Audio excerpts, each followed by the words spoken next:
Hello friends, நம்ம எல்லாருமே ரொம்ப ஈகராக வெயிட் பண்ணிட்டு இருந்தது இந்த எக்ஸாம் போஸ்ட்பான்மெண்ட்க்கு. நம்ம லாஸ்ட்டாக கூட ஒரு வீடியோவில் நம்ம சொல்லியிருந்தோம், இந்த மாதிரி கண்டிப்பாக 19th அன்னைக்கு, அதாவது இன்றைக்கி ஷெட்யூல் கொடுக்குறேன்னு சொல்லியிருக்காங்க, ரீஷெட்யூல் பண்ணி. ஸோ எல்லோரும் என்ன எக்ஸ்பெக்ட் பண்ணும் அப்படின்றது ஒன்று, என்ன நடந்திருக்கு அப்படின்றது ஒன்று, இதனால் என்ன ப்ராப்ளம்ஸ், எங்கே யாருக்கு ப்ராப்ளம் அப்படின்றதும் நம்ம இந்த வீடியோவில் பார்க்க போகிறோம். ஸோ வீடியோ கண்டிப்பாக உங்களுக்கு ஒரு நல்ல இன்ஃபர்மேஷனை பாஸ் பண்ணும். ஸோ மறக்காமல் வீடியோக்குள்ளே போகிறதுக்கு முன்னாடி சேனலும் சப்ஸ்கிரைப் பண்ணிவிடுங்க.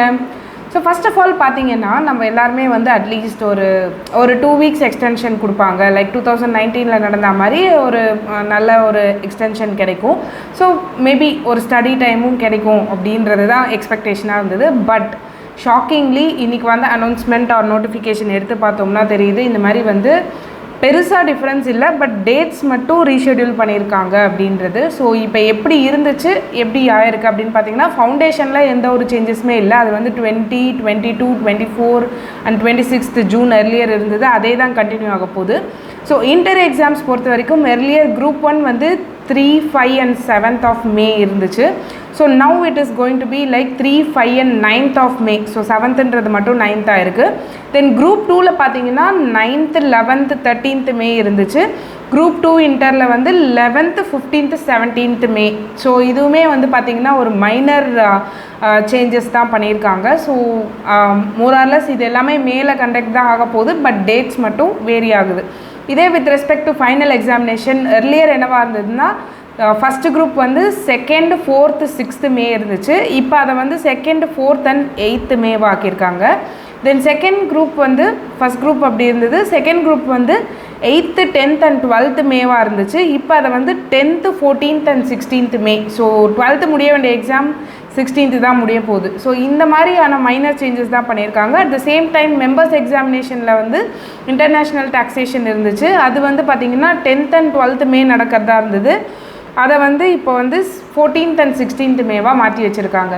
ஸோ இது பார்த்திங்கன்னா நம்ம எக்ஸ்பெக்ட் பண்ண சேஞ்சஸ் எதுவுமே இங்கே இல்லை. ஸோ ஜென்ரலாக அவங்க இருக்கிற டேட்ஸ் மட்டும்தான் இப்போதைக்கு மாற்றி வச்சுருக்காங்க. இதனால் என்ன இம்பேக்ட் இருக்கும் அப்படின்னு பார்த்தீங்கன்னா, அஃப்கோர்ஸ் ஃபஸ்ட்டு எடுத்ததுமே பார்த்திங்கன்னா நம்மளோட ஸ்டடி டைம் எக்ஸ்டெண்ட் ஆக போகிறது இல்லை, வித்தின் த சேம் டைம் தான் இருக்க போகுது.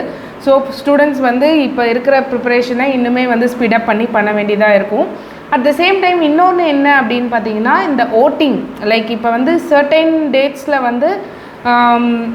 எலெக்ஷன்ஸ் நடக்க போகுது இல்லையா. ஸோ இப்போ அந்த டேட்ஸில் வேறு சென்டர்ஸில் போய் எழுத வேண்டியவங்க, அதாவது அவங்க இருக்க இதை விட்டுட்டு வேறு சென்டர்ஸில் எழுதுகிறவங்க, இல்லை அவங்க ஏரியாவில் ஓட்டிங் நடக்கிற அன்றைக்கி கூட அவங்களுக்கு எக்ஸாம் வேறு சென்டரில் வேறு ஸ்டேட்டில் நடக்கும். ஸோ இந்த மாதிரியான ப்ராப்ளம்ஸ், ஃபார் எக்ஸாம்பிள் இப்போ ஆந்திராவிலேருந்து யாராவது சென்னையில் இது பண்ணுறாங்க, அப்போ அவங்களுக்கு இருக்க டேட்டு அங்கே இருக்க டேட் இங்கே சென்னையில் எக்ஸாம் டேட்டாக இருந்துச்சுன்னா அவங்களால அட்டென்ட் பண்ண முடியாது. So based on election dates தான் இதை மாற்றி வச்சுருக்காங்க. But still it's not to that effective. So ICI இதை கன்சிடர் பண்ணால் இன்னுமே பெட்டராக இருக்கும். But still we have to accept the fact that this has to happen. And exams as earliest முடிஞ்சிட்டாலும் நீங்களும் கொஞ்சம் ஃப்ரீயாக இருக்கலாம். ஸோ ப்ரிப்பரேஷனை கொஞ்சம் ஸ்பீடப் பண்ணி உங்களால் என்ன முடியுமோ அதை விட கொஞ்சம் அதிகமாகவே படித்து இப்போதைக்கு ப்ரிப்பேர் பண்ணிக்கிட்டே வாங்க. ஏன்னா உங்களுக்கு டைம் ரொம்ப கம்மியாக இருக்குது. But at the same time it's not it impossible. So நீங்கள் கண்டிப்பாக இது பாசிபிள் டு கிளியர். இன்னுமே நம்மளுக்கு இன்னும் 1 monthக்கு மேலே இருக்கிறதுனால கண்டிப்பாக நம்மளால் இதை ஃபோக்கஸ் பண்ணி படித்தா கண்டிப்பாக முடிச்சிட முடியும். ஸோ நம்பிக்கையை விட்டுறாதீங்க. இன்னுமே நல்லா எஃபர்ட் எடுத்து ஸ்ட்ராட்டஜிக்காக பிளான் பண்ணி நம்ம இன்னுமே கூட நம்ம சேனல்லே கூட இன்டர் 1 monthல எப்படி என்னோடய எக்ஸ்பீரியன்ஸ் நான் போட்டிருந்தேன். ஸோ இன்கேஸ் அது உங்களுக்கு யூஸ்ஃபுல்லாக இருக்கும் அப்படின்னா 1 monthல எப்படி கிளியர் பண்ணுறதுன்றது அந்த மெத்தடாலஜிஸும் நீங்கள் ட்ரை பண்ணி பார்க்கலாம். ஸோ அதுவும் நீங்கள் ட்ரை பண்ணுங்கள். ஸோ கண்டிப்பாக உங்கள் எல்லாருக்குமே கடவுளோட சப்போர்ட் இருக்கும்னு நினைக்கிறேன். ஸோ மீண்டும் ஒரு நல்ல வீடியோவோடு உங்களை சந்திக்கிறேன். Keep preparing. ஸோ சீக்கிரமாக ப்ரிப்பேர் பண்ணி நல்லா எக்ஸாம்ஸ் பண்ணுங்கள். All the very best. நன்றி, வணக்கம்.